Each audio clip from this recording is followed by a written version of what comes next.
Being such a good boy. All right, I wanted to make a quick little tutorial on Leo's heeling. Next week we're going to jump right into off-leash type stuff while we proof and generalize the stuff that he's already learned for those first 2 weeks. But I wanted you to kind of have a way to play around with his heeling at home and kind of building in that relationship. Especially since when he does pull, I notice that he's a really sensitive trachea and he coughs a lot, so I really want to avoid any of that kind of stuff happening. A lot of the times I will utilize a prong collar with dogs. I haven't needed to do that with him, so I'm not going to unless I find that when we actually really start getting into more distracting environments that he is kind of shaking out a little bit more, but for right now, I don't really feel like I need it. So,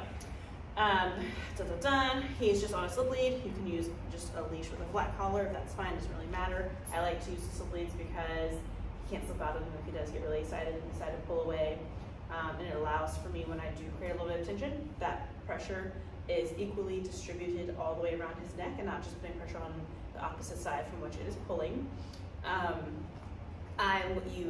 We are going to be ready with the Snackos, and how I'm going to deliver that. I want to really make sure that I am paying him, rewarding him exactly where I want him to be. So reward placement does in fact matter, and what we reward is going to be engagement and him being in the area that we want him to be. So I'm typically going to start off the walk with, for you, we're going to go backwards a little bit. I'm going to start off the walk with a little bit of luring. So he's out in front of me, he's not even remotely in the heel position. I'm going to take some Snackos. You do 1, 2, maybe 3. You're going to have them in your hand like so. So when you open your palm, your thumb is holding those guys down, and he can sniff and lick at them, but he cannot have them until you move your thumb out of the way and he can eat a guy out.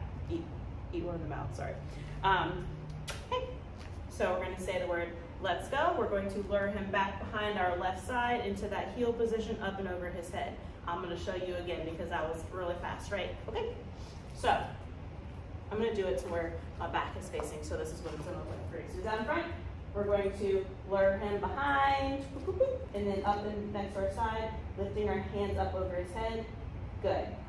Bring that food down to his mouth so that he doesn't jump up. If I pay him right here, he's going to jump up to get it like that. So we're going to bring him back, our hand back down like that. Okay. So one more time. Okay, buddy. So let's say he's up there doing his thing. Take our left leg back to kind of guide him back that way into the heel position. Good. I'm going to say the word good, and then I'm going to push it down into his mouth. And then we're going to start walking. The leash is short enough to where you can kind of lift up a little bit to fix his positioning. I kind of keep it in my right hand right now since I'm doing so much with paying him with my left hand. It just makes it easier instead of having to juggle things around. Eventually, it's going to be, where we're just walking like this, right? But for right now, it's right here. I'm going to say the command, let's go. Let's go. Good. And as he steps off with me, I'm going to bring food, let's go, to his mouth. If he gets up a little bit ahead of me, I'm going to stop moving forward. No, let's go. Guide him back into position. Good. So we're going to pay him only right here at our left hip. Good. Bring it down to him. Wherever we want his head to be is where we should have our hand. So if I'm paying him right here, guess what? He's going to be cutting me off all the time. So even if he does cut in front of you a little bit, or he jumps up like this, he doesn't get anything until he's doing exactly what I want, and I can kind of push my hand down a little bit, good, to get him back where I want him to be. Let's go. If he slows down, I'm just assuming that he's stopping to smell the ground. I'm going to keep walking. I can use my leash good when I need to. If he gets a little bit ahead of me, I can just kind of tap up on my leash like that. Good.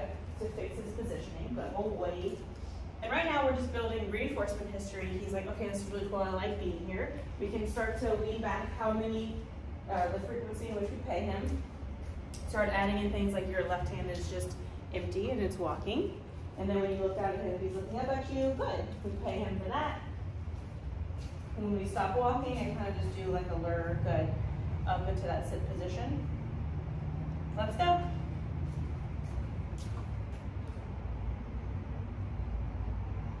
Good, let's go. If he keeps popping up like that, you just take your leash like that out in front of you to tap him back into a walking position. Good. And when he offers that auto sit, good, then I will pay that. The first time he just kind of stared at me and I helped him into a sit, but I didn't pay it. Let's go. Get him used to following around other directions. And you can use a false lure, good, to help him kind of understand what you're looking for. There's nothing in my hand, I'm not bribing. Good. I'm just trying to help him with body language, right? That's how dogs communicate. So I want to, if he's starting to get really rude and pushy, I can kind of turn into him a little bit, use that spatial pressure. Again, if he keeps popping up, just a little tap down to give him a consequence for that. Good. Let's go. Good. Yes. But when we're healing, I want to make it a point to only pay him right here. Go boy. Let's go. Good. Missy. Come on. Very good. Down. Good.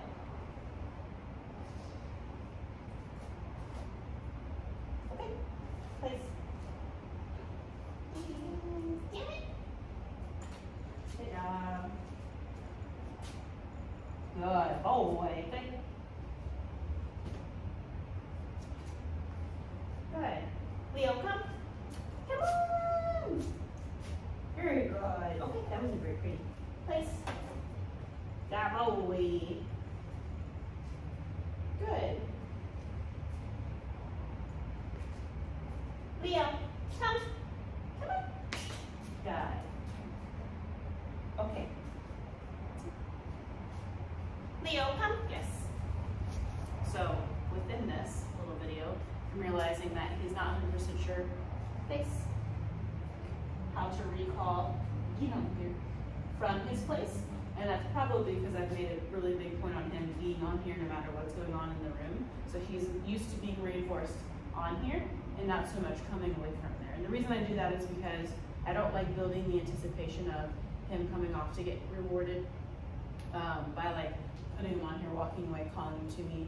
A lot of times that's what we do when we're trying to work on a recall, is we have to be creative with creating distance between us and the dog. So we usually put them in a stationary position, walk away, and then call them to us. And dogs learn to anticipate that and start breaking behavior. So that's something that I'll work on individually. Good. So Simi kind of pay him for being on there more times than paying him off of it. Did you find it? Oh gosh. Good. Beautiful. Leo.